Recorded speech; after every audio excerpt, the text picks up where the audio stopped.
প্রথম প্রশ্ন, Indian Republican army কে প্রতিষ্ঠা করেছিলেন? এই অপশনগুলো তোমরা ভালোভাবে দেখবে, তারপর নিজেরা উত্তর দেওয়ার চেষ্টা করবে, তারপর আমার উত্তরের সঙ্গে মিলিয়ে নেবে। তো এই প্রশ্নের সঠিক উত্তরটি হয়ে যাবে অপশন এ, সূর্য সেন। এখান থেকে তোমরা আর কি কি গুরুত্বপূর্ণ তথ্য মনে রাখবে। দেখো, এই যে সূর্য সেন, তিনি চট্টগ্রাম অস্ত্রাগার লুণ্ঠনের নেতৃত্ব দিয়েছিলেন। চট্টগ্রাম অস্ত্রাগার লুণ্ঠনের নেতৃত্ব দিয়েছিলেন, ঠিক আছে, নেতৃত্ব দিয়েছিলেন। তো পরীক্ষায় এটাও জিজ্ঞেস করা হয় যে চট্টগ্রাম অস্ত্রাগার লুণ্ঠনের নেতৃত্ব কে দিয়েছিলেন, তখন আমাদের উত্তরটা হয়ে যাবে এই সূর্য সেন। আচ্ছা, এই চট্টগ্রাম অস্ত্রাগার লুণ্ঠন এটা কত সালে হয়েছিল? মনে রাখবে 1930 সালে হয়েছিল, ঠিক আছে, 1930 সালে। এখান থেকে তোমরা আর কি মনে রাখবে, এই যে রাসবিহারী বসু, ইনি ইন্ডিয়ান ইন্ডিপেন্ডেন্স লীগ প্রতিষ্ঠা করেছিলেন। ইন্ডিয়ান ইন্ডিপেন্ডেন্স লীগ প্রতিষ্ঠা করেছিলেন। তো পরীক্ষায় এটাও জিজ্ঞেস করা হয় যে ইন্ডিয়ান ইন্ডিপেন্ডেন্স লীগ কে প্রতিষ্ঠা করেছিলেন, তখন উত্তরটা হয়ে যাবে রাসবিহারী বসু। আর একটা তথ্য মনে রাখবা যে স্বরাজ্য পার্টি, ঠিক আছে, স্বরাজ্য পার্টি এর প্রতিষ্ঠাতা কে, এটাও খুবই গুরুত্বপূর্ণ, ঠিক আছে, এই স্বরাজ্য পার্টির প্রতিষ্ঠাতা, তখন উত্তরটা হয়ে যাবে চিত্তরঞ্জন দাস ও মতিলাল নেহরু। তো আমি তোমাদের প্রশ্নের সাথে সাথে যে এক্সট্রা ইনফরমেশনগুলো দেবো সেগুলো অবশ্যই তোমাদের খাতায় নোট করে রাখবে, কারণ এই তথ্যগুলো বিভিন্ন পরীক্ষায় বারবার এসেছে, ঠিক আছে। চলো 2 নম্বর প্রশ্নে যাওয়া যাক। দেখো 2 নম্বর প্রশ্নে কি বলছে, কলকাতা মেডিকেল কলেজ কবে স্থাপিত হয়েছিল? অপশনগুলো দেখো আর প্রথমে নিজেরা উত্তর দেওয়ার চেষ্টা করো। তো option A 1835, option B 1857, option C 1829, option D 1847। তো এই প্রশ্নের সঠিক উত্তরটা হয়ে যাবে 1835, অপশন এ। এবার এই প্রশ্নটায় আবার একটু ঘুরিয়ে আসে, কেমন যে জিজ্ঞেস করা হয় যে এশিয়ার প্রথম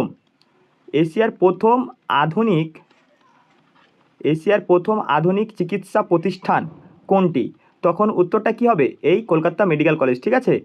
তো এই প্রশ্নটাও দেখা গেছে অনেক পরীক্ষায় যে এশিয়ার প্রথম আধুনিক চিকিৎসা প্রতিষ্ঠান কোনটি, তখন উত্তরটা হয়ে যাবে এই কলকাতা মেডিকেল কলেজ। এই কলকাতা মেডিকেল কলেজ প্রতিষ্ঠায় সবচেয়ে বেশি গুরুত্বপূর্ণ ভূমিকা ছিল লর্ড উইলিয়াম বেন্টিংয়ের, ঠিক আছে, লর্ড উইলিয়াম বেন্টিং। তো তোমরা এটাও মনে রাখবা, এই যে লর্ড উইলিয়াম বেন্টিং, একে ভারতের পাশ্চাত্য শিক্ষার জনক বলা হয়। ভারতের পাশ্চাত্য শিক্ষার জনক বলা হয়ে থাকে। তো পরীক্ষায় এটাও জিজ্ঞেস করা হয় যে ভারতের পাশ্চাত্য শিক্ষার জনক কাকে বলা হয়, তখন উত্তর হবে লর্ড উইলিয়াম বেন্টিং। আবার আরেকটা এখান থেকে প্রশ্ন তৈরি হবে যে ভারতের প্রথম গভর্নর জেনারেল কে ছিলেন? ভারতের প্রথম গভর্নর জেনারেল, ঠিক আছে, প্রথম গভর্নর জেনারেল, তখনও উত্তরটা হয়ে যাবে এই লর্ড উইলিয়াম বেন্টিং। তো এই তথ্যগুলো তোমরা ভালোভাবে মনে রাখবে, ঠিক আছে। তো চলো পরের প্রশ্নে যাওয়া যাক। দেখো 3 নম্বর প্রশ্নে কি বলছে, 3 নম্বর প্রশ্নে বলছে পথের পাঁচালীর রচয়িতা কে? Option A Bibhutibhushan Bandyopadhyay, option B Saratchandra Chattopadhyay, option C Rabindranath Tagore, option D Tarashankar Bandyopadhyay. তো এই প্রশ্নের সঠিক উত্তরটা হয়ে যাবে অপশন এ বিভূতিভূষণ বন্দ্যোপাধ্যায়, ঠিক আছে। এখান থেকে তোমরা মনে রাখবে এই যে পথের পাঁচালী, এটা হচ্ছে একটি উপন্যাস, ঠিক আছে, এটা একটি উপন্যাস। এখান থেকে আর একটা তথ্য মনে রাখবে, এই পথের পাঁচালী উপন্যাসের প্রধান চরিত্র কে ছিল বলো তো? প্রধান চরিত্র অপু ও দুর্গা, এরা দুজন হচ্ছে এই উপন্যাসের প্রধান চরিত্র, ঠিক আছে, অপু ও দুর্গা। তো পরীক্ষায় এভাবেও জিজ্ঞেস করা হয় যে অপু ও দুর্গা এই চরিত্র দুটির স্রষ্টাকে, তখন উত্তরটা হয়ে যাবে বিভূতিভূষণ বন্দ্যোপাধ্যায়। আচ্ছা, এই যে পথের পাঁচালী, ঠিক আছে, উপন্যাস, এই পথের পাঁচালী অবলম্বনে একটি সিনেমা নির্মিত হয়েছিল। সেই সিনেমাটার পরিচালক কে ছিল বলো তো? সত্যজিৎ রায়, ঠিক আছে, সত্যজিৎ রায়। তো এই যে পথের পাঁচালী সিনেমা, ঠিক আছে, এটা সত্যজিৎ রায়ের প্রথম সিনেমা ছিল, ঠিক আছে, যেটা কত সালে মুক্তি পায় এটাও পরীক্ষায় জিজ্ঞেস করা হয়। মনে রাখবা 1955 সালে সত্যজিৎ রায়ের এই প্রথম যে সিনেমাটি ছিল পথের পাঁচালী, সেটি মুক্তি পায়, ঠিক আছে। এখান থেকে আর একটা তোমরা গুরুত্বপূর্ণ তথ্য মনে রাখবে যে পথের দাবি,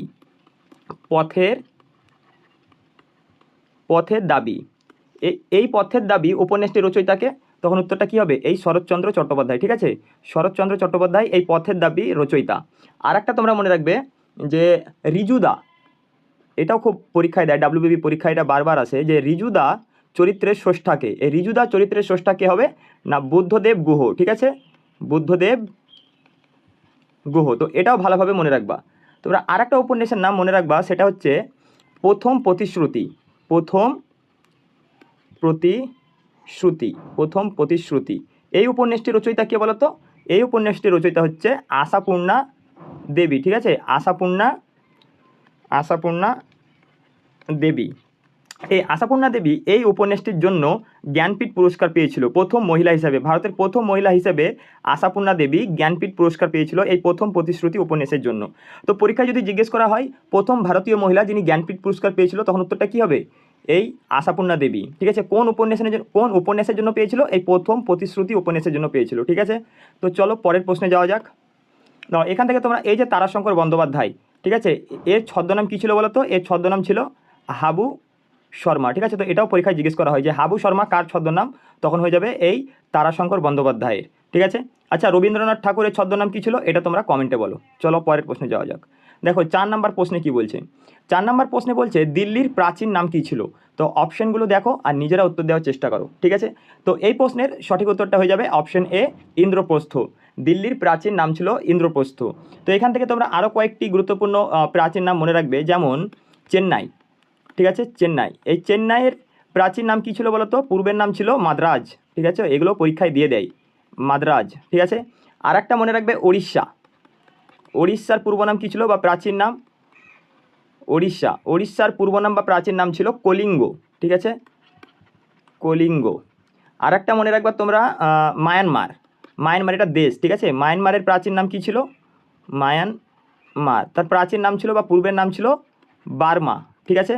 আর একটা মনে রাখবা যেটা খুবই গুরুত্বপূর্ণ, সেটা হচ্ছে আসাম। এই আসামের প্রাচীন নাম বা পূর্ব নাম কী ছিল? মনে রাখবা কামরূপ, ঠিক আছে, কামরূপ। তো এই তথ্যগুলো ভালোভাবে নোট করে রাখবে। চলো পরের প্রশ্নে যাওয়া যাক। দেখো 5 নম্বর প্রশ্নে কি বলছে। বলছে আত্মীয় সভার প্রতিষ্ঠাতাকে।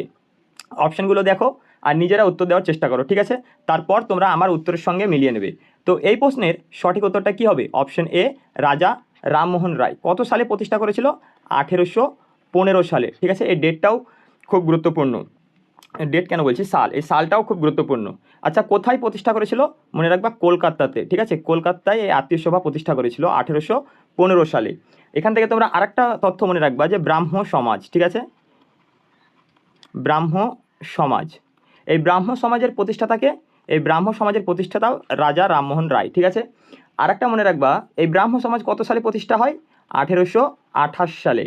এখান থেকে আরেকটা তথ্য তোমরা মনে রাখবা যে সতীদাহ প্রথা, ঠিক আছে, এই সতীদাহ প্রথা বিলোপে,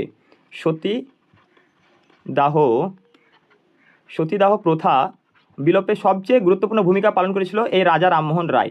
যে কত সালে সতীদাহ প্রথাটা বিলোপ হয়েছিল? মনে রাখবা 1829 সালে, ঠিক আছে।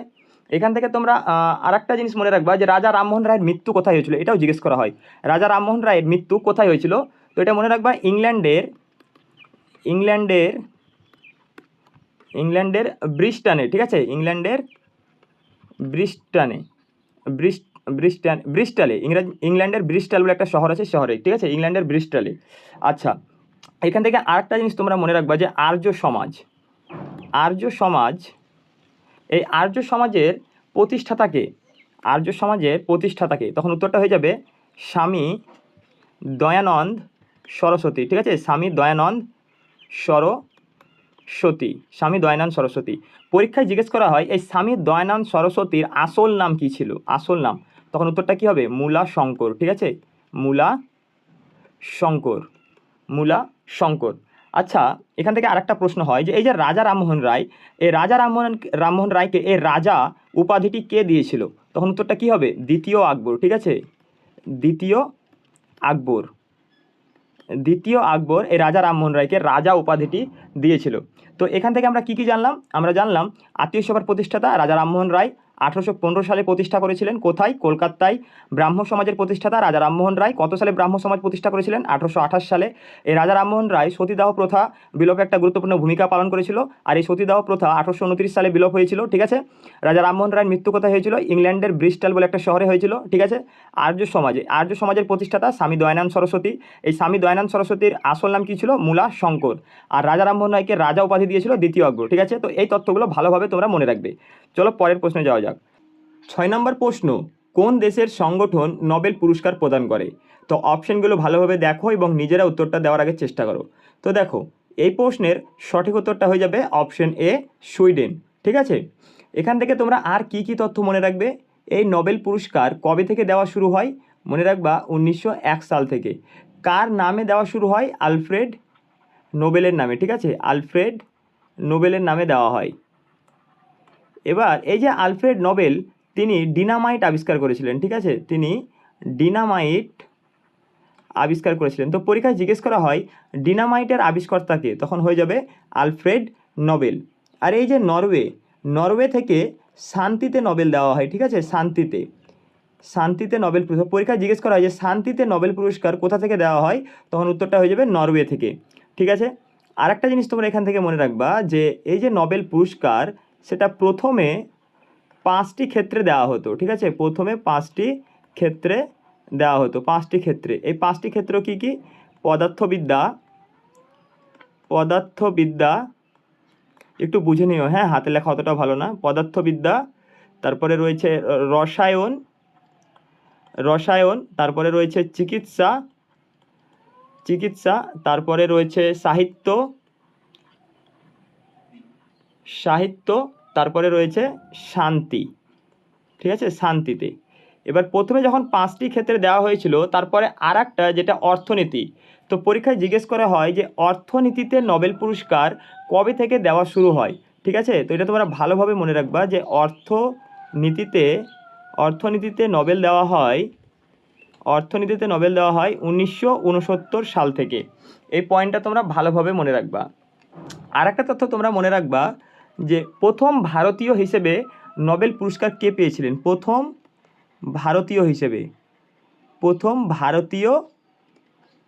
ভারতীয় নোবেল জয়ী ছিল রবীন্দ্রনাথ ঠাকুর। ঠিক আছে।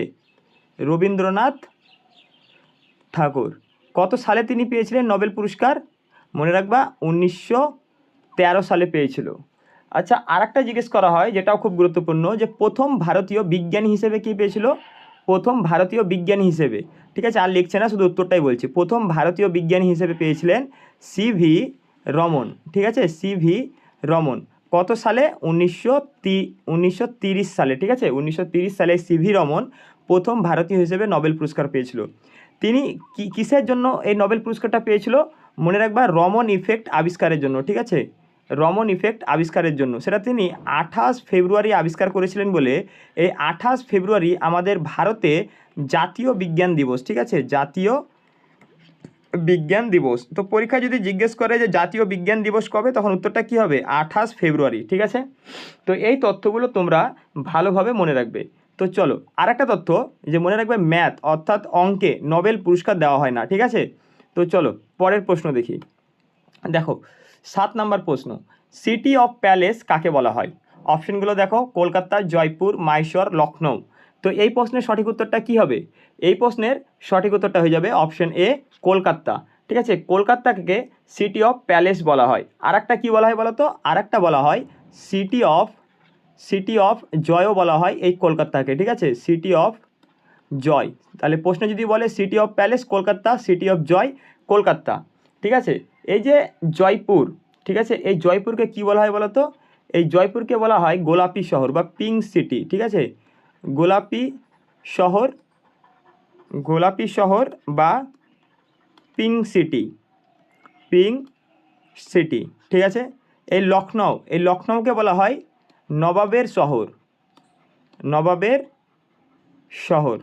আর কি তোমরা মনে রাখবে? আর একটা তথ্য মনে রাখবে যে ভারতের উদ্যান নগরী বলা হয় বেঙ্গালুরুকে। ঠিক আছে। ভারতের উদ্যান নগরী বলা হয় বেঙ্গালুরুকে। আর যদি বলে ভারতের ইলেকট্রনিক শহর, তখনও হয়ে যাবে উত্তর এই বেঙ্গালুরু। ঠিক আছে।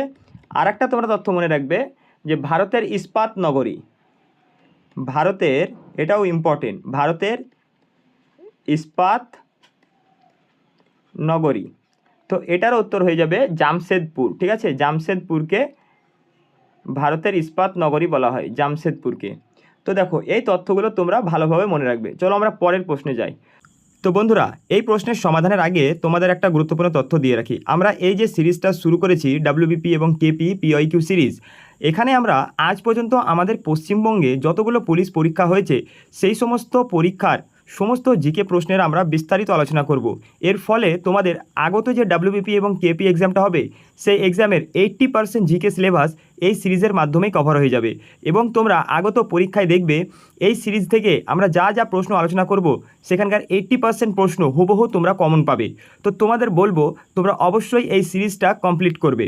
আর তোমাদের কাছে একটা ছোট্ট রিকোয়েস্ট, যদি আমাদের এই ভিডিওগুলি তোমাদের ভালো লাগে তাহলে অবশ্যই আমাদের ইউটিউব চ্যানেল জিকে ল্যাব বেঙ্গলিকে তোমরা সাবস্ক্রাইব করে আমাদের পাশে থাকবে। তো চলো এবার 8 নম্বর প্রশ্নটি দেখে নেওয়া যাক। দেখো 8 নম্বর প্রশ্নে কি বলেছে, ভারতীয় সংবিধানের 35A ধারা কোন রাজ্যের সাথে যুক্ত? তো অপশনগুলো নিজেরা দেখো এবং নিজেরা আগে উত্তর দেওয়ার চেষ্টা করো। তো দেখো অপশানে কী কী আছে, জম্মু ও কাশ্মীর, পাঞ্জাব, আসাম, হিমাচল প্রদেশ।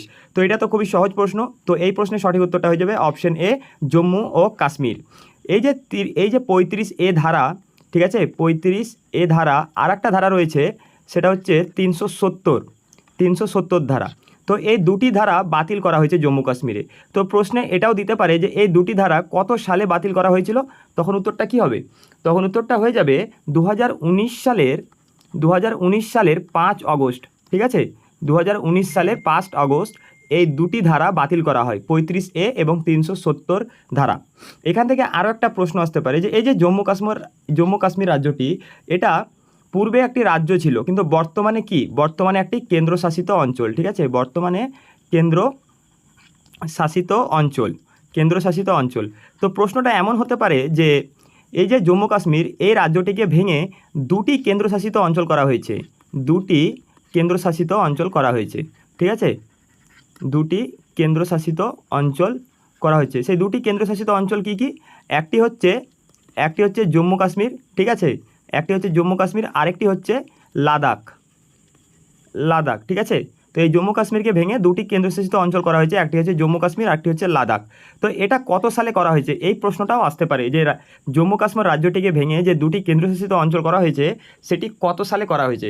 তো এখানে উত্তরটা হয়ে যাবে 2019 সালের 31 অক্টোবর। ঠিক আছে, 31 অক্টোবর। তো এই ডেটটা তোমরা মনে রাখবে। ঠিক আছে, কত, 2019 সালের 31 অক্টোবর এই জম্মু কাশ্মীর রাজ্যটিকে ভেঙে দুটি কেন্দ্রশাসিত অঞ্চল করা হয়েছে।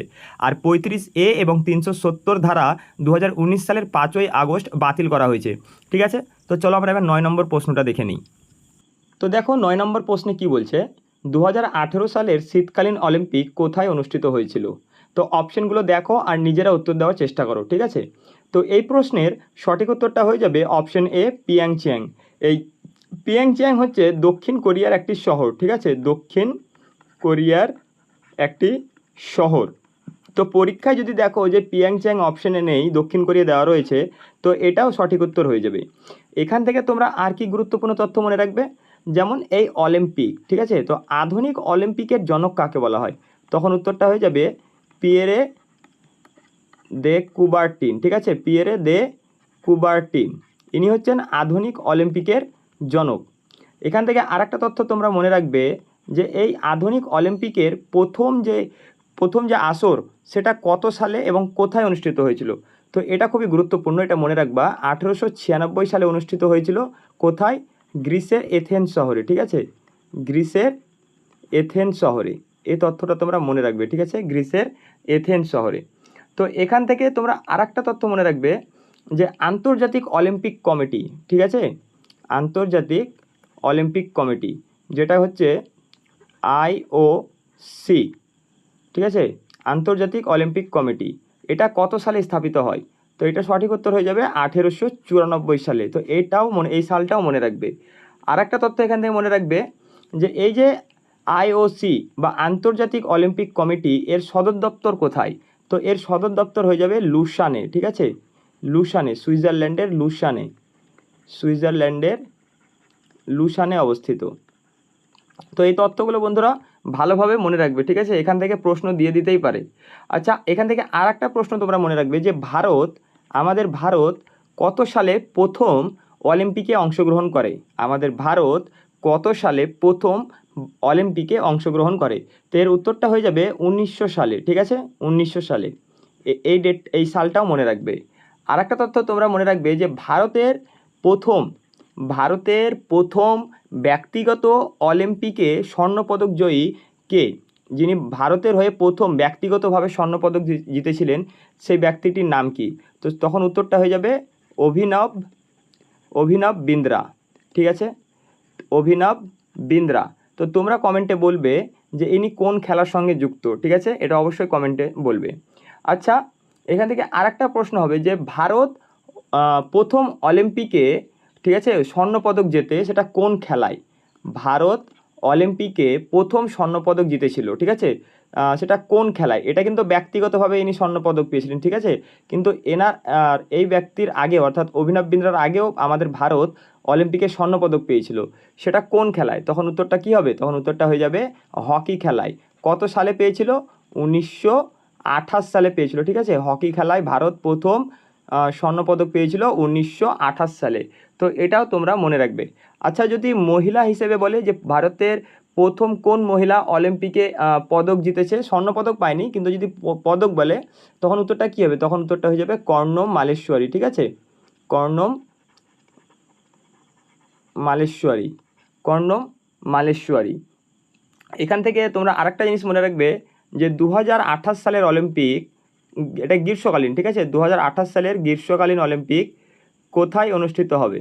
তখন উত্তরটা কী হয়ে যাবে? উত্তরটা হয়ে যাবে লস অ্যাঞ্জেলেস, ঠিক আছে? লস অ্যাঞ্জেলেসে, এটা মনে রাখবে। লস অ্যাঞ্জেলেস বানানটা আমি ভুল লিখে দিচ্ছি। লস অ্যাঞ্জেলেস, আচ্ছা, লস অ্যাঞ্জেলস, ঠিক আছে? এটা মনে রাখবে। তো এখান থেকে আমরা কী কী তথ্য জানলাম? এখান থেকে আমরা জানলাম 2018 সালে শীতকালীন অলিম্পিক অনুষ্ঠিত হয়েছিল পিয়ংচিয়াং, যেটা দক্ষিণ কোরিয়ার একটি শহর। আধুনিক অলিম্পিকের জনক বলা হয় পিয়েরে দে কুবার্টিনকে, ঠিক আছে? আধুনিক অলিম্পিকের প্রথম যে আসর অনুষ্ঠিত হয়েছিল 1896 সালে গ্রিসের এথেন্স শহরে, ঠিক আছে? এখানে জানলাম আন্তর্জাতিক অলিম্পিক কমিটি যেটা স্থাপিত হয় 1894 সালে, এবং এই আন্তর্জাতিক অলিম্পিক কমিটির সদর দপ্তর সুইজারল্যান্ডের লুসানে, ঠিক আছে? আর ভারত প্রথম অলিম্পিকে অংশগ্রহণ করেছিল 1900 সালে, ঠিক আছে? ভারতের হয়ে প্রথম ব্যক্তিগতভাবে স্বর্ণপদক জয়ী ব্যক্তি ছিলেন অভিনব বিন্দ্রা, ঠিক আছে? মহিলা হিসেবে অলিম্পিকে পদক জয়ী ভারতের প্রথম মহিলা হচ্ছেন কর্ণম মালেশ্বরী। ভারত প্রথম অলিম্পিকে স্বর্ণপদক জিতেছিল হকি খেলায় 1928 সালে, ঠিক আছে? আর 2028 সালে গ্রীষ্মকালীন অলিম্পিকটা অনুষ্ঠিত হবে লস অ্যাঞ্জেলেসে। তো এই তথ্যগুলো তোমরা ভালোভাবে মনে রাখবে। চলো পরের প্রশ্নে যাই। 10 নম্বর প্রশ্ন, ভারতের ক্রীড়া প্রশিক্ষকদের সর্বোচ্চ পুরস্কার কোনটি? তো অপশনগুলো দেখো, দ্রোণাচার্য পুরস্কার, অর্জুন পুরস্কার, রাজীব গান্ধী খেলরত্ন পুরস্কার, ধ্যানচাঁদ পুরস্কার। তাহলে এই প্রশ্নের সঠিক উত্তরটা কী হবে? এই প্রশ্নের সঠিক উত্তরটা হয়ে যাবে অপশন এ, দ্রোণাচার্য পুরস্কার। এই পুরস্কারটা 1985 সাল থেকে দেওয়া হয়, ঠিক আছে? 1985 সাল থেকে ক্রীড়া প্রশিক্ষকদের, অর্থাৎ যে খেলায় যে কোচ থাকে না, এই কোচদের এটা হচ্ছে সর্বোচ্চ পুরস্কার, ঠিক আছে? তো এখান থেকে তোমরা আর কি তথ্য মনে রাখবে? যে যদি প্রশ্নে বলে যে ক্রীড়া জগতের প্রশিক্ষকদের না, ঠিক আছে, মানে খেলোয়াড়দের জন্য সর্বোচ্চ পুরস্কার কোনটি, ঠিক আছে? খেলোয়াড়দের যারা খেলে, প্লেয়ার, ঠিক আছে, তাদের জন্য সর্বোচ্চ পুরস্কার কোনটি? তখন উত্তরটা কী হয়ে যাবে? তখন উত্তরটা হয়ে যাবে মেজর ধ্যানচাঁদ পুরস্কার, ঠিক আছে? এই যে পুরস্কারটা, মেজর ধ্যানচাঁদ পুরস্কার, ঠিক আছে? মেজর ধ্যানচাঁদ পুরস্কার, এটা মনে রাখবে। মেজর ধ্যানচাঁদ পুরস্কার, এটা হচ্ছে ক্রীড়া জগতের সর্বোচ্চ পুরস্কার, ঠিক আছে? এই যে পুরস্কারটা দেখছো তোমরা, এই পুরস্কারের পূর্বে কি নাম ছিল বলো তো? এই পুরস্কারটার পূর্বে নাম ছিল রাজীব গান্ধী খেলরত্ন, ঠিক আছে? এই নামটা ছিল রাজীব গান্ধী খেলরত্ন। পরে এটা নাম চেঞ্জ হয়ে এটা হয়ে যায় ধ্যানচাঁদ পুরস্কার। এটা এই যে পুরস্কারটা, এটা প্রথম কত সালে প্রবর্তিত হয়েছিল? 1991-92, ঠিক আছে? এই সালটা মনে রাখবে। এখান থেকে তোমরা আর কি কি তথ্য মনে রাখবে? যেমন এই যে অর্জুন পুরস্কার, ঠিক আছে? এই অর্জুন পুরস্কার এটাও ক্রীড়া জগতের প্লেয়ারদেরকেই দেওয়া হয়, যারা খেলাধুলার সঙ্গে যুক্ত তাদেরকেও দেওয়া হয় এই অর্জুন পুরস্কারটি। তো এটা কত সাল থেকে শুরু হয় মনে রাখবা 1961 সাল থেকে, ঠিক আছে।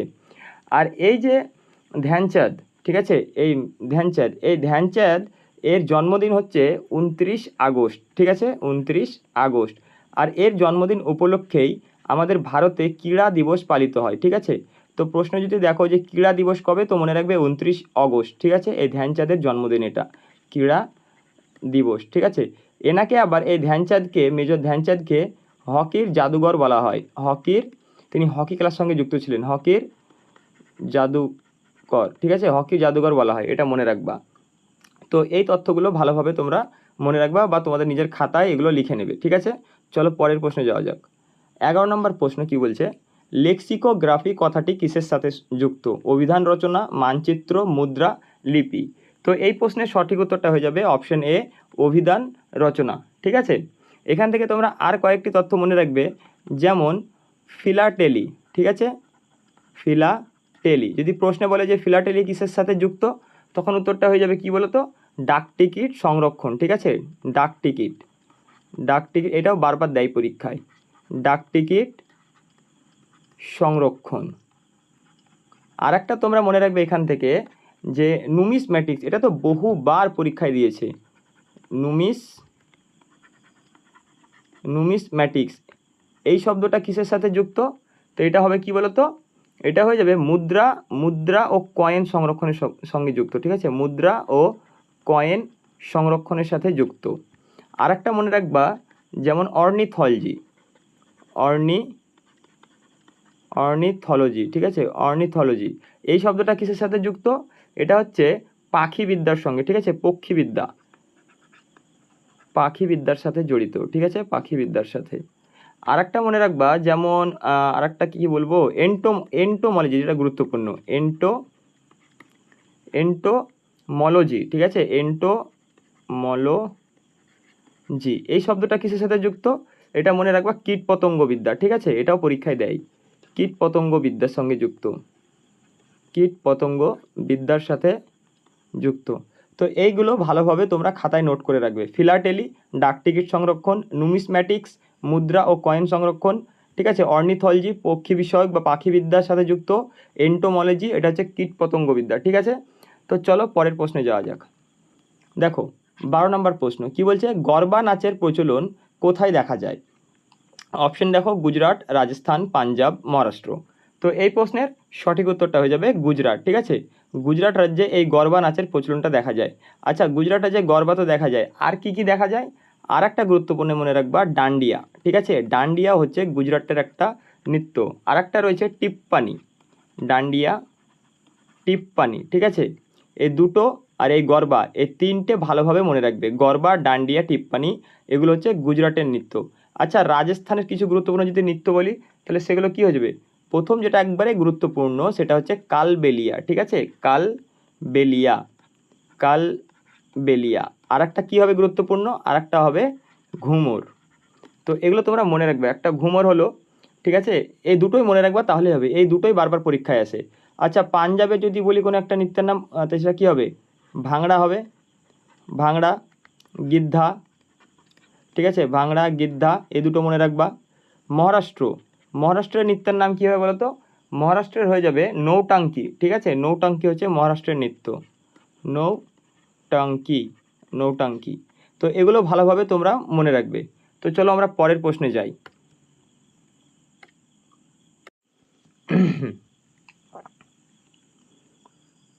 দেখো 13 নম্বর প্রশ্নে কি বলছে, ভারতে শিল্পের জন্য নির্মিত প্রথম রোবটের নাম কি, তাই বলছে। ভারতে শিল্পের জন্য নির্মিত প্রথম রোবটের নাম কি? অপশনগুলো দেখো, অপশন এ IND-1, ঠিক আছে, ROBO-1, মানব আশা। তো ভারতের শিল্পের জন্য নির্মিত, আচ্ছা আমাদের এখানে টাইপিংয়ের মিস্টেক হয়েছে, ঠিক আছে, এখানে সঠিক উত্তরটা দেওয়াই নেই। সঠিক উত্তরটা হয়ে যাবে ব্রাভো, ঠিক আছে, BRAVO, ঠিক আছে, ব্রাভো এটা হয়ে যাবে সঠিক উত্তর। এখানে আমাদের টাইপিংয়ে একটু মিস্টেক হয়েছে। ব্রাভো হচ্ছে ভারতের শিল্পের জন্য নির্মিত প্রথম রোবট, ঠিক আছে। এখান থেকে তোমরা আরেকটা তথ্য মনে রাখবে, যে প্রশ্ন যদি জিজ্ঞেস করে যে ভারতের প্রথম স্বদেশি শিল্প রোবট কোনটি, ঠিক আছে, ভারতের প্রথম স্বদেশি শিল্প রোবট, তখনও তো উত্তরটা এই ব্রাভোই হয়ে যাবে, ঠিক আছে, ব্রাভো। ভারতের লিখে দিই এটা,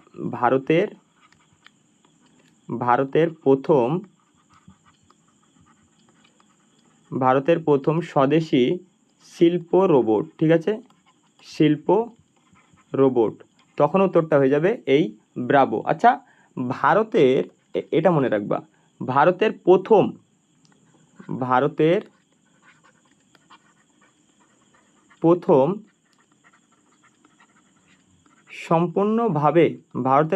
সম্পূর্ণভাবে ডিজাইন ও নির্মিত শিল্প রোবট কোনটি? ভারতের প্রথম সম্পূর্ণভাবে ডিজাইন ও শিল্প রোবট কোনটি? তখন উত্তরটা কী হবে বলো তো? তখন উত্তরটা হয়ে যাবে এসাস, ঠিক আছে, এসাস্ট্রো না কি ছিল যে এসিস্টার ASYSTR 600, ঠিক আছে, এটা হবে, হ্যাঁ, এসিস্টার 600। তো এটা একবার তোমরা দেখে নিও, ঠিক আছে, এটা একবার তোমরা ভালোভাবে দেখে নিও। আমার এটা একটু ডাউট লাগছে, কিন্তু আমার যত দূর মনে পড়ছে এটাই অ্যান্সার হবে, ঠিক আছে। তো চলো পরের প্রশ্নে যাওয়া যাক। দেখো 14 নম্বর প্রশ্ন কি বলছে, আমাদের সৌরজগতের শীতলতম গ্রহ কোনটি? অপশন বলছে ইউরেনাস, নেপচুন, শনি, বৃহস্পতি। তো এই যে প্রশ্ন, এই প্রশ্নের সঠিক উত্তরটা হয়ে যাবে ইউরেনাস, ঠিক আছে। ইউরেনাস হচ্ছে আমাদের সৌরজগতের সবচেয়ে শীতলতম গ্রহ, ঠিক আছে। তো এখান থেকে আমরা আর কি কি গুরুত্বপূর্ণ তথ্য মনে রাখবো, যেমন সৌরজগতের উষ্ণতম, আমরা তো জানলাম শীতলতম, তাহলে উষ্ণতম গ্রহ কোনটি হবে বলো তো? উষ্ণতম গ্রহ হয়ে যাবে শুক্র, ঠিক আছে, উষ্ণতম গ্রহ শুক্র। এটা ভালোভাবে মনে রাখবে, এই প্রশ্নটা যে উষ্ণতম, এটা বহুবার এসেছে বহু পরীক্ষায়, ঠিক আছে। তো উষ্ণতম গ্রহ হয়ে যাবে শুক্র। আর সূর্যের যদি প্রশ্নে বলে যে সূর্যের সবচেয়ে কাছের গ্রহ, তখন উত্তরটা হয়ে যাবে বুধ, ঠিক আছে। এই বুধ হচ্ছে সূর্যের সবচেয়ে কাছের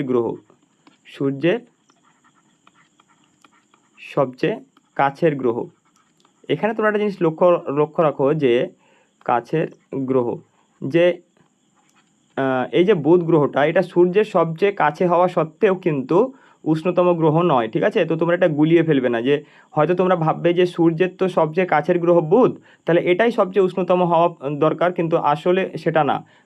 সৌরজগতের সবচেয়ে উষ্ণতম গ্রহ কিন্তু শুক্র, এটাই উত্তর, ঠিক আছে। এটা মাথায় রাখবে ভালো করে। আরেকটা তথ্য তোমরা মনে রাখবে যে সূর্য থেকে সবচেয়ে দূরের গ্রহ কোনটি? তাহলে সূর্য থেকে সবচেয়ে দূরের গ্রহ হয়ে যাবে নেপচুন, ঠিক আছে, নেপচুন। এবার এখানে একটা জিনিস লক্ষ্য রাখো, আমরা জানলাম যে সৌরজগতের শীতলতম গ্রহ কি? ইউরেনাস। কিন্তু এখানে আমরা জানছি কি যে সূর্য থেকে সবচেয়ে দূরের গ্রহ কোনটি? নেপচুন। তো অনেক বই দেখেছি যে এই শীতলতম গ্রহের অ্যান্সারের জায়গায় নেপচুন রয়েছে, হ্যাঁ, কিন্তু নেপচুনটা অ্যান্সার হবে না, অ্যান্সার এই ইউরেনাসটাই হবে, ঠিক আছে। আরেকটা এখান থেকে তথ্য তোমরা মনে রাখবা যে নীল গ্রহ কাকে বলা হয়? নীল গ্রহ বলা হয় পৃথিবীকে, ঠিক আছে, নীল গ্রহ বলা হয় পৃথিবীকে, এটা ভালোভাবে মনে রাখবে, পৃথিবীকে। আর একটা তথ্য মনে রাখবা লাল গ্রহ, এগুলো তো তোমরা সবাই জানো হয়তো, তাও লিখে দিচ্ছি, লাল গ্রহ বলা হয় মঙ্গল গ্রহকে, ঠিক আছে, মঙ্গল গ্রহকে। আচ্ছা, সৌরজগতের বৃহত্তম গ্রহ কোনটি? সৌরজগতের বৃহত্তম গ্রহ হয়ে যাবে বৃহস্পতি, ঠিক আছে, বৃহস্পতি, এটা হচ্ছে সৌরজগতের বৃহত্তম গ্রহ। এই গ্রহটিকে দ্বৈত গ্রহ বলা হয়, ঠিক আছে, দ্বৈত গ্রহ বলা হয়। তো এই তথ্যগুলো ভালোভাবে মনে রাখবা। চলো 15 নম্বর প্রশ্নে যাওয়া যাক।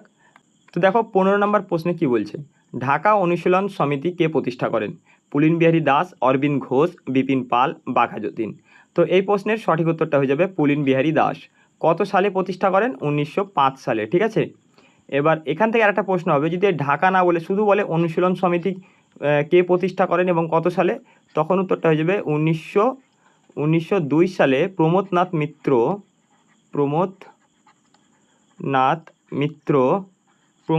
মিত্র আর একটা হবে কে আরেকজন ছিলেন, প্রমথনাথ মিত্র আর একজন ছিলেন, হ্যাঁ, সতীশচন্দ্র বসু, ঠিক আছে। এই দুজন অনুশীলন সমিতি প্রতিষ্ঠা করেন। অনুশীলন সমিতি 1902 সালে প্রমথনাথ মিত্র ও সতীশচন্দ্র বসু প্রতিষ্ঠা করেন, কিন্তু যখনই বলবে ঢাকা অনুশীলন সমিতি তখন হবে পুলিন বিহারী দাস 1905 সালে, এটা গুলিয়ে ফেলবে না, ঠিক আছে।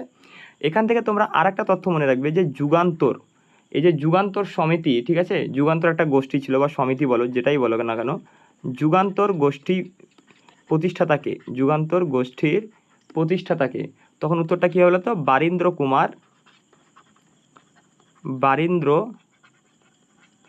কুমার ঘোষ।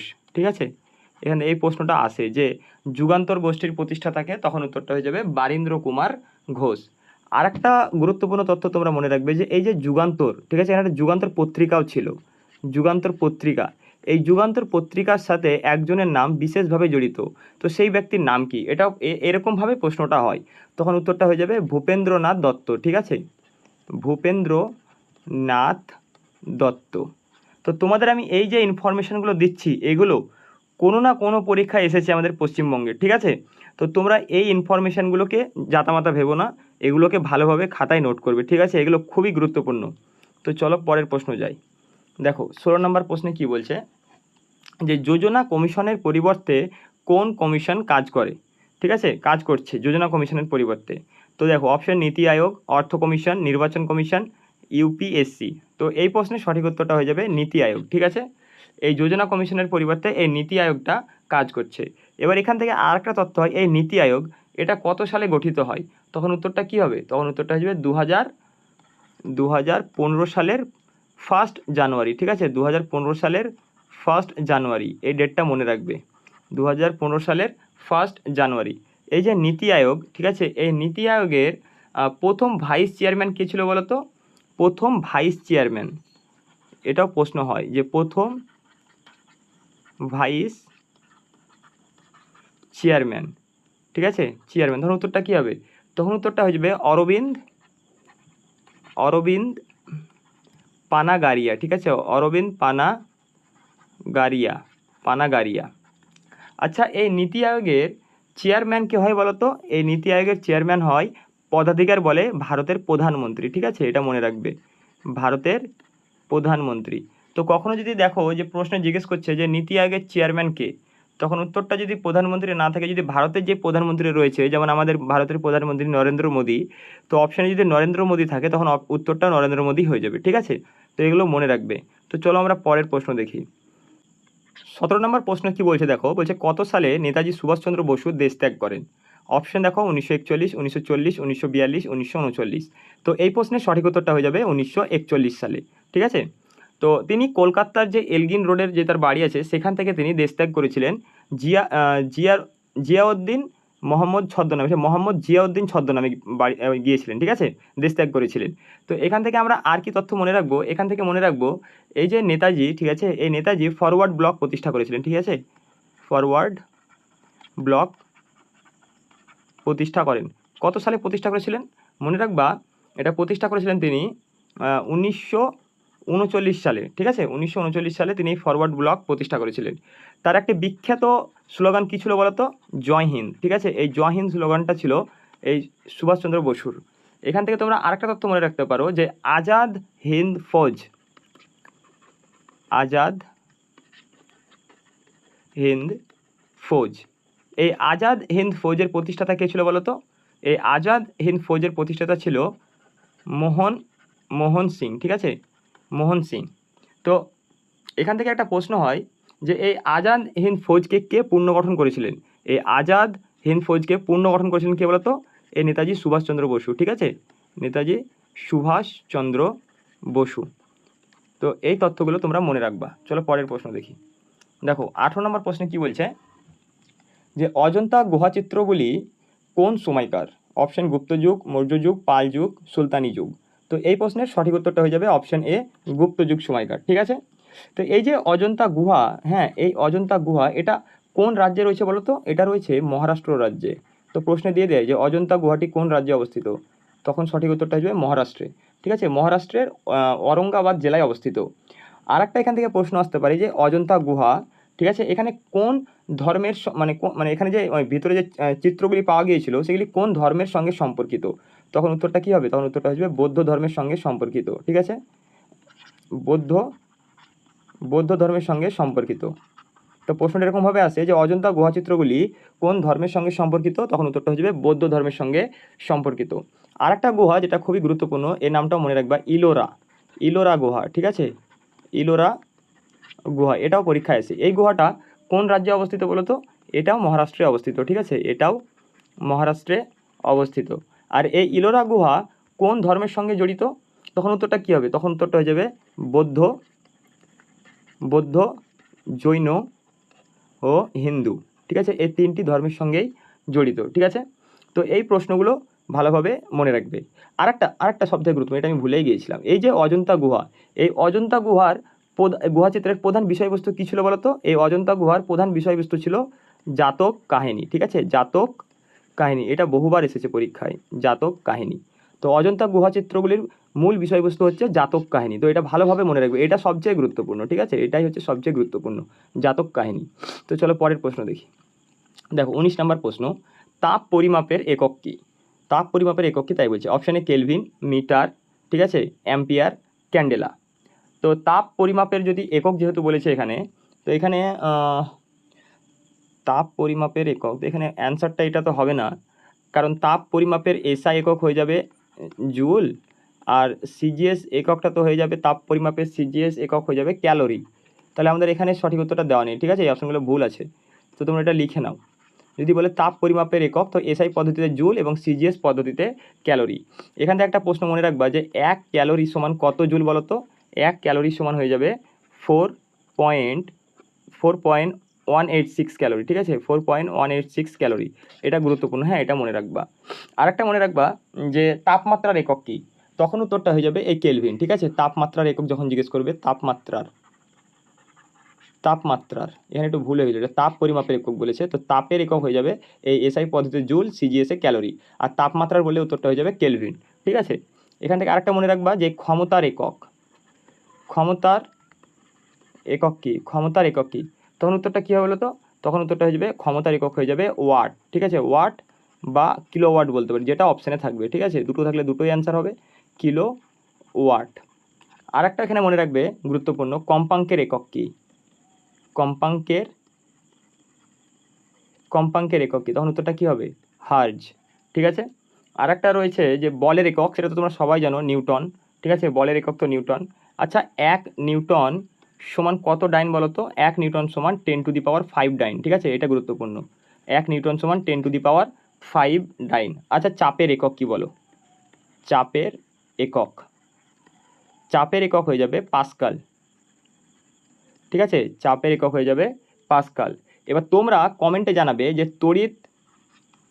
তড়িৎ বিভবের একক কী, ঠিক আছে, তড়িৎ বিভব বা বিভব প্রভেদের একক কী, এটা অবশ্যই কমেন্টে জানাবে। চলো পরের প্রশ্নে যাওয়া যাক। 20 নম্বর প্রশ্নে কি বলছে দেখো। 20 নম্বর প্রশ্নে বলছে 1928 সালে বরদৌলি সত্যাগ্রহ আন্দোলনের নেতা কে ছিলেন? তো অপশনগুলো দেখো আর নিজেরা উত্তর দেওয়ার চেষ্টা করো, ঠিক আছে। তো এই প্রশ্নের সঠিক উত্তরটা কী হবে? এই প্রশ্নের সঠিক উত্তরটা হয়ে যাবে অপশন এ, সর্দার বল্লভভাই প্যাটেল, ঠিক আছে।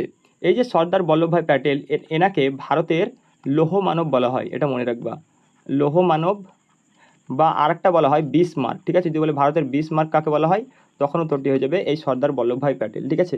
এই যে সর্দার বল্লভভাই প্যাটেল, এখানে আর একটা প্রশ্ন হয়, এই যে সর্দার, এই উপাধিটি সে কখন পায়? তখন উত্তরটা হবে এই যে সত্যাগ্রহটা হয়েছিল না, এই সত্যাগ্রহটা সে যখন জয়ী হয়েছিল তারপরে তাকে এই উপাধিটি দিয়েছিল, ঠিক আছে।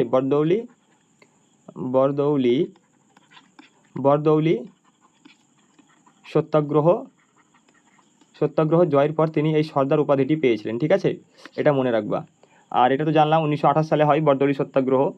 এখান থেকে আরেকটা তথ্য মনে রাখবা, এই সর্দার বল্লভভাই প্যাটেল ছিলেন ভারতের প্রথম উপপ্রধানমন্ত্রী,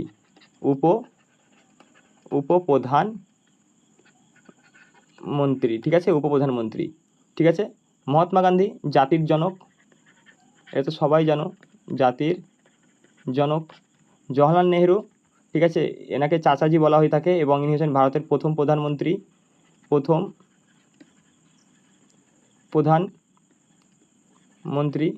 রাজেন্দ্র প্রসাদ, তিনি হচ্ছেন আমাদের ভারতের প্রথম রাষ্ট্রপতি। তো এগুলো তো সবাই তোমরা জানবে, এগুলো তো খুবই সহজ। চলো পরের প্রশ্নে যাই। 21 নম্বর প্রশ্ন কি বলছে, জার্মান সিলভার তৈরিতে কোন কোন সংকর ধাতু প্রয়োজন? অপশন দেখো, তামা, দস্তা ও নিকেল, লোহা, নিকেল ও টিন, তামা, টিন ও সীসা, অ্যালুমিনিয়াম ও নিকেল। তো এই প্রশ্নের সঠিক উত্তরটা হয়ে যাবে তামা, দস্তা ও নিকেল। এখান থেকে তোমরা যেটা মনে রাখবে সেটা হচ্ছে পিতল, ঠিক আছে, পিতল। এই পিতল কোন কোন সংকর ধাতু দিয়ে তৈরি হয়? মনে রাখবা তামা ও দস্তা, ঠিক আছে, তামা ও দস্তা। আর একটা হয় প্রশ্ন এখান থেকে যে কাঁসা, ঠিক আছে, কাঁসা কোন কোন সংকর ধাতু তৈরি হয়? তখন এটার উত্তর তামা হবে, তামা ও টিন, ঠিক আছে, তামা ও টিন দ্বারা এই কাঁসাটা তৈরি হয়। আর একটা হয় ব্রোঞ্জ। ব্রোঞ্জ কোন কোন সংকর ধাতু দ্বারা তৈরি হয়? তখন উত্তর হয়ে যাবে তামা ও টিন, ঠিক আছে, তামা ও টিন। আর একটা তোমরা মনে রাখবা যে এই যে জার্মান সিলভার, ঠিক আছে, এই যে এখানে একটা ভালো প্রশ্ন হয় যে জার্মান সিলভারের শতকরা শতাংশ কত? তো মনে রাখবা এই জার্মান সিলভারে কিন্তু সিলভার থাকে না, ঠিক আছে, এটা ভালোভাবে মনে রাখবা। এই প্রশ্নটা আমি অনেক জায়গায় দেখেছি যে জিজ্ঞেস করা হয় জার্মান সিলভারের শতাংশ কত? তো অপশন কত হবে? 0%, সঠিক উত্তরটা হবে 0, ঠিক আছে, এই সিলভার, ঠিক আছে, থাকেই না। তো চলো পরের প্রশ্ন দেখি। দেখো 22 নম্বর প্রশ্নে কি বলছে। 22 নম্বর প্রশ্নে বলছে পৃথিবীর উচ্চতম মালভূমি কোনটি? অপশন বলছে তিব্বত মালভূমি, দাক্ষিণাত্য মালভূমি, পামির মালভূমি, ডেকান মালভূমি। তো এই প্রশ্নের সঠিক উত্তরটা হয়ে যাবে তিব্বত মালভূমি, ঠিক আছে। অনেক বইয়ে দেখা যায় যে এর উত্তরটা পামির মালভূমি, কিন্তু পামির মালভূমি হবে না, এর উত্তরটা হয়ে যাবে তিব্বত মালভূমি। এটি হচ্ছে পৃথিবীর সবচেয়ে উচ্চতম এবং বৃহত্তম মালভূমি, ঠিক আছে। আর এই পামির মালভূমিকে পৃথিবীর ছাদ বলা হয়। যদি কখনো প্রশ্নে আসে যে পৃথিবীর ছাদ বলা হয় কোন মালভূমিকে, তখন উত্তরটা কী হবে? এই পামির মালভূমিকে পৃথিবীর ছাদ বলা হয়। আচ্ছা, ভারতের উচ্চতম মালভূমির নাম কি বলতো? ভারতের উচ্চতম মালভূমি, তখন উত্তর কী হবে? তখন উত্তরটা হয়ে যাবে লাদাখ, ঠিক আছে, লাদাখ হচ্ছে ভারতের উচ্চতম মালভূমি। এবার যদি বলে ভারতের বৃহত্তম মালভূমি, তখন উত্তরটা কী হবে? ভারতের বৃহত্তম মালভূমি উত্তরটা কী হবে বলো? তখন উত্তরটা হয়ে যাবে এই দাক্ষিণাত্য মালভূমি, ঠিক আছে, এই দাক্ষিণাত্য মালভূমি হচ্ছে ভারতের বৃহত্তম মালভূমি। চলো পরের প্রশ্নে যাওয়া যাক। দেখো 23 নম্বর প্রশ্ন কি বলছে, ভোটাধিকারের বয়স 21 থেকে 18 বছর করার জন্য কোন সংশোধনী করা হয়? ঠিক আছে, 61তম, 42তম, 44তম, 52তম। তো এই প্রশ্নের সঠিক উত্তরটা কী হবে? এই প্রশ্নের সঠিক উত্তরটা হয়ে যাবে অপশন এ 61তম, ঠিক আছে, 61তম সংবিধান সংশোধনীর মাধ্যমে যে ভোটদানের যে বয়স পূর্বে যেটা 21 বছর ছিল সেটা 18 বছর করা হয়েছিল, ঠিক আছে। আর এটা কার্যকর কবে হয়েছিল? এই কার্যকরের ডেটটা মনে রাখবে তোমরা 1989 সালে, ঠিক আছে, 1989 সালে এটা কার্যকর হয়। এখান থেকে তোমরা আর কি তথ্য মনে রাখবে? এখান থেকে মনে রাখবে যে জাতীয় ভোটার দিবস কবে পালিত হয়? জাতীয় ভোটার দিবস পালিত হয় 25 জানুয়ারি, ঠিক আছে, 25 জানুয়ারি হচ্ছে জাতীয় ভোটার দিবস। আচ্ছা, ভারতের প্রথম সাধারণ নির্বাচন কত সালে অনুষ্ঠিত হয়? ভারতের প্রথম সাধারণ নির্বাচন অনুষ্ঠিত হয়েছিল, মনে রাখবা এটা 1951-52 সালে, ঠিক আছে, অপশানটা এভাবেই দেবে, ঠিক আছে, অপশানে এরকমভাবেই থাকবে 51-52। আর একটা প্রশ্ন এখান থেকে মনে রাখবা যে ভারতের প্রথম প্রধান নির্বাচন কমিশনার কে ছিল বলো? ভারতের প্রথম প্রধান নির্বাচন কমিশনার, তখন উত্তরটা হয়ে যাবে সুকুমার সেন, ঠিক আছে, সুকুমার সেন। আর যদি মহিলা বলতো তখন উত্তরটা কী হতো? এটা তোমরা কমেন্টে জানাবে, ঠিক আছে। যদি বলে যে ভারতের প্রথম মহিলা নির্বাচন কমিশনারকে প্রধান, তখন উত্তরটা কী হবে সেটা অবশ্যই তোমরা কমেন্টে জানাবে। এবার আমরা এখান থেকে আরেকটা তথ্য মনে রাখবো, এই যে নির্বাচন সম্পর্কিত, ভোট কেন বলছি, নির্বাচন সম্পর্কিত, এটা আমাদের সংবিধানে কত নম্বর পার্টে রয়েছে? তো মনে রাখবা পার্ট 15-তে, ঠিক আছে, পার্ট 15-তে এই নির্বাচন সম্পর্কিত বিষয়টা আলোচনা রয়েছে, ঠিক আছে, পার্ট 15-তে, এটা ভালোভাবে মনে রাখবা। আর যে নির্বাচন কমিশনার, ঠিক আছে, নির্বাচন কমিশন এটি মানে কোন ধরনের সংস্থা? নির্বাচন যে কমিশন রয়েছে সেটা কোন ধরনের সংস্থা? তখন মনে রাখবা সেটা হচ্ছে স্বাধীন ও একটি সাংবিধানিক সংস্থা, ঠিক আছে, স্বাধীন ও সাংবিধানিক সংস্থা। নির্বাচন কমিশন হচ্ছে একটি স্বাধীন ও সাংবিধানিক সংস্থা, ঠিক আছে। আর এই যে আমাদের ভারতের যে নির্বাচন কমিশনার যে প্রধান থাকেন তাকে কে নিয়োগ করেন? মনে রাখবা রাষ্ট্রপতি নিয়োগ করেন, ঠিক আছে, রাষ্ট্রপতি নিয়োগ করেন ভারতের প্রধান নির্বাচন কমিশনারকে। চলো পরের প্রশ্ন দেখি। দেখো 24 নম্বর প্রশ্নে কি বলছে, 24 নম্বর প্রশ্নে বলছে ভারতের ম্যানচেস্টার কাকে বলা হয়? অপশনগুলো দেখো আর নিজেরা উত্তর দেওয়ার চেষ্টা করো, ঠিক আছে। তো এই প্রশ্নের সঠিক উত্তরটা কি হবে? এই প্রশ্নের সঠিক উত্তরটা হয়ে যাবে অপশন এ আহমেদাবাদ, ঠিক আছে, আহমেদাবাদকে ভারতের ম্যানচেস্টার বলা হয়, ঠিক আছে। আচ্ছা, দক্ষিণ ভারতের ম্যানচেস্টার কাকে বলা হয়? দক্ষিণ ভারতের, তখন উত্তরটা কী হবে? দক্ষিণ ভারতের ম্যানচেস্টার, তখন উত্তরটা হয়ে যাবে কোয়েম্বাটোরকে, ঠিক আছে, কোয়েম্বাটোরকে দক্ষিণ ভারতের ম্যানচেস্টার বলা হয়। আচ্ছা, উত্তর ভারতের ম্যানচেস্টার বলে কী হবে উত্তরটা হয়ে যাবে কানপুরকে, ঠিক আছে, কানপুরকে। আর একটা প্রশ্ন মনে রাখবা, যদি প্রশ্নে বলে যে সিন্ধু সভ্যতার ম্যানচেস্টার, সিন্ধু সভ্যতার ম্যানচেস্টার, তখন উত্তরটা কী হবে? তখন উত্তরটা হয়ে যাবে লোথাল। ঠিক আছে, লোথালকে সিন্ধু সভ্যতার ম্যানচেস্টার বলা হয়। এই যে সুরাট দেখতে পাচ্ছ না, সুরাট, ঠিক আছে, এটাকে ভারতের কী বলতো হীরার শহর বলা হয়। ঠিক আছে, ডায়মন্ড সিটি বা হীরার শহর, হীরার শহর। ঠিক আছে, এটা মনে রাখবা। চলো পরের প্রশ্ন দেখি। আজকের শেষ প্রশ্ন 25 নম্বর প্রশ্ন দেখো কী বলছে। সূর্যের শক্তির প্রধান উৎস কী?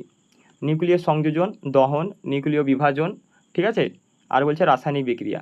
তো এই প্রশ্নের সঠিক উত্তরটা কী হবে? এই প্রশ্নের সঠিক উত্তরটা হয়ে যাবে নিউক্লিয় সংযোজন।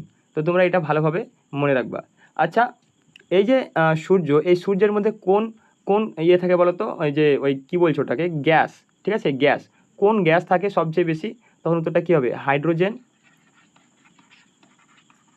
হাইড্রোজেন ও হিলিয়াম। ঠিক আছে, হাইড্রোজেন ও হিলিয়াম এই গ্যাস দুটি সূর্যের মধ্যে প্রচুর পরিমাণে পাওয়া যায়। সূর্যের যে বাইরের দিকের তাপমাত্রা সেটা কত বলো তো? সূর্যের বাইরের দিকে তাপমাত্রা হয়ে যাবে 6000 ডিগ্রি সেলসিয়াস। তো এটাও জিজ্ঞেস করা হয়। ঠিক আছে, আর পৃথিবীর চেয়ে সূর্য কত গুণ বড় বলো তো? পৃথিবীর চেয়ে সূর্য 13 লক্ষ গুণ বড়। ঠিক আছে, এটা মনে রাখবা, 13 লক্ষ গুণ বড়।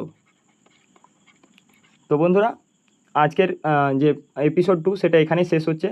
তো তোমাদের যদি ভিডিওটা হেল্পফুল মনে হয় এবং তোমাদের উপকার মনে হয়, তাহলে অবশ্যই আমাদের এই ইউটিউব চ্যানেলটি সাবস্ক্রাইব করবে এবং ভিডিওটিতে একটি লাইক অবশ্যই করবে। তো দেখা হচ্ছে এপিসোড 3-তে।